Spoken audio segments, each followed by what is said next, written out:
Hello বন্ধুরা, good morning. সকাল সকাল দেখো, ঘুম থেকে ওঠার পরই আমাদের প্রত্যেকেরই মনে হয় আজকে সারাদিনটা কেমন যাবে, কি খাবো, কি করবো। সবাই সকালবেলা ঘুম থেকে উঠেই প্ল্যান করে থাকি। তো দেখো, আজকে ঘুম থেকে ওঠার পরেই সকাল সকাল গরম গরম চা খেয়ে নেওয়া হলো।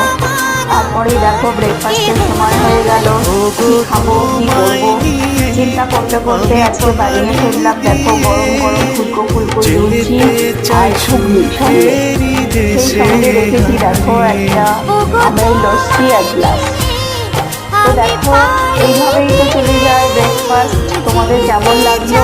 তারপরে দেখো লাঞ্চ আইডিয়া আসবে, কি রান্না করব, কি খাবো, চলতেই থাকে। তার মধ্যেই তোমাদের সাথে শেয়ার করলে আমার মনে হয় ভালো লাগে একটু। তোমরাও আমাকে বলতে পারো, দিদিভাই এটা করো ভালো লাগবে, ওটা করো ভালো হবে। তোমাদের সাথেও আমি ওই জন্য শেয়ার করি, তোমাদেরও আইডিয়া আমি নিতে চাই। তো তোমাদের কেমন লাগে আমার আইডিয়াগুলো তোমরা কিন্তু একটু কমেন্ট করে জানাতে ভুলো না। টাটা।